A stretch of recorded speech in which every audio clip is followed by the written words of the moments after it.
So I see some people looking at me like I'm crazy, like, no, Darrell, it's got to be a better way to excellence, an easier way, to excellence than adversity.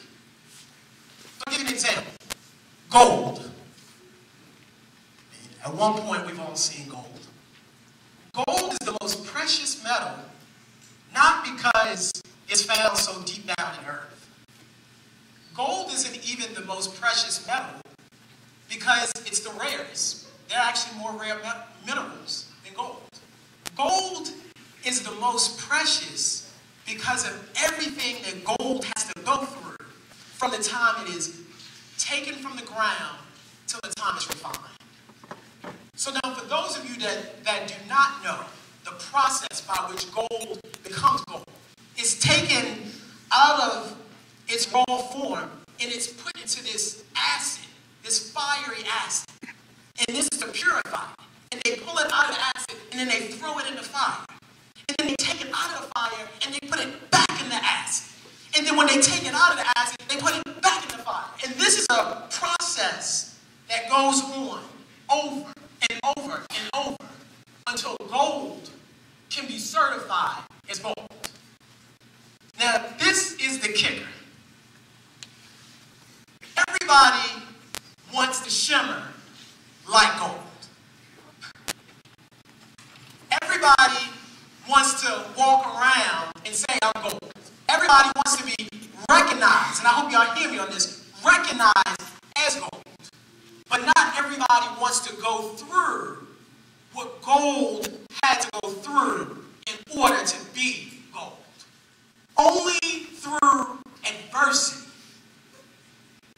is excellence made. So how does this relate to IB? Well, IB is a challenge. I think we can all agree on that. Josh clapped on that. But what IB, or VIB, which makes it sound even, I like that better. VIB. What VIB is instilling, these are lifelong skills. We talked a little bit earlier with the seniors specifically that this is a marathon. This is not a sprint. And one of the things that I know, like I said, this is my first time in Nova Scotia, but I would assume that some of the same things are said to you all that were said to me when I was in school. Why are you taking these hard classes? Matter of fact, raise your hand if you can ask that. Why are you taking these hard classes? Don't be shy. Look around. I want you all to look around. Look at who else has been told or asked, why are you taking these hard classes? Okay, you can put your hand down. Why are you even, why are you taking these hard classes? Why isn't there an easier way for you to get what you want? To those people, you respond, there are no shortcuts in life. You either put in the work now, you put it in later, or you don't put it at all, you don't see results. But there aren't shortcuts. And so, sure, being in IB is a challenge. Sure, all of the work is not fun. I'll be the first to test that. But what it is teaching you, and I know that I'm a testament to this, lifelong skills. This is beyond college. This is beyond graduate school. This is life. Discipline, time management, dedication, perseverance, steadfastness, lifelong skills. This is the essence of the IB. Excellence is a habit. But one of the myths I find about excellence is that people feel like excellence is something you are one day and you aren't the other day. That you can kind of turn on and turn off. Well, I'm excellent in the classes that, I like the teacher, the ones that I don't, I just don't really bother with. I'm excellent in the classes that I like the person that's sitting next to me, but, well, if I don't like the person sitting next to me, I'm just not excellent in that class. That's not excellence. Aristotle said, we are what we repeatedly do. Excellence, therefore, is not an act, but a habit. So, let me give you an example. I like to swim, right? I even think I'm a pretty good swimmer. when I was in elementary school, we would go to the YMCA, which is a little place we can go swim. We'd go there about once a week. That did not make me a swimmer. As a matter of fact, I'm not a swimmer. I swim, but I'm not a swimmer.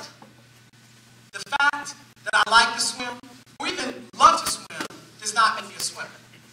The fact that I get in the pool when I can, when I'm at nice hotels in Nova Scotia, that does not make me a swimmer. Even the fact that I was born and raised in Baltimore, Maryland, and swam in some of the same pools as Michael Phelps, even that does not make me a swimmer. A swimmer is someone who is constantly conditioning to swim. I mean, this is a lifestyle. This isn't I get in the pool now and, when I want. This is a lifestyle of swimming. A swimmer, we are what we repeatedly do. My best friend went to the Air Force Academy, and everywhere posted was the Air Force motto. And it said, excellence in all we do. Think about that. Excellence in all we do. Period. All the time. Completely. Every day. Not excellence some of the time. Not excellence when it's convenient. Not excellence when I like the material that's being taught about in the class. Not even excellence when it seems like excellence is going to pay off. Excellence in all we believe in yourself. And I want you all to hear this if you don't hear anything else. I don't know how many, raise your hand if you've heard of Allen Iverson, AI. Okay, I see a few people raising their hands. AI was born and raised pretty much down the road from where I live in Virginia. And everybody that knew AI said, AI used to say constantly as a kid, I'm going to be an NBA player. I'm going to grow up, I'm going to be in the NBA, I'm going to play basketball, and I'm going to make millions of dollars. This is what I want to do. And people would say to him time and time again, it is a 1 in a million shot that you will ever become an NBA player. That you're ever going to get out of this small town that you're in. That you're ever going to be what you actually set out to be. What do you think AI said? Raise your hand if you know what AI said. What would you say if somebody said you had a 1 in a million shot of getting there? Go ahead. That's all I need. There you go. And that's exactly what AI said. That's all I need is 1 shot.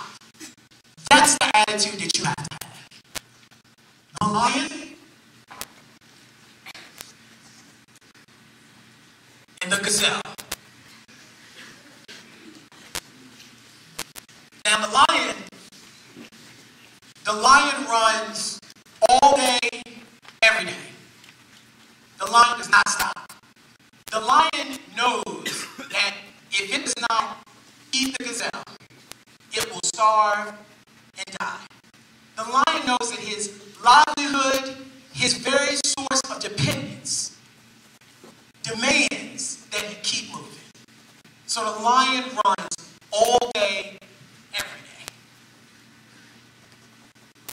The gazelle, on the other hand, runs all day, every day as well, without stop. The gazelle knows that if it stops, that if it falters, that if it hesitates, it will be eaten by the lion.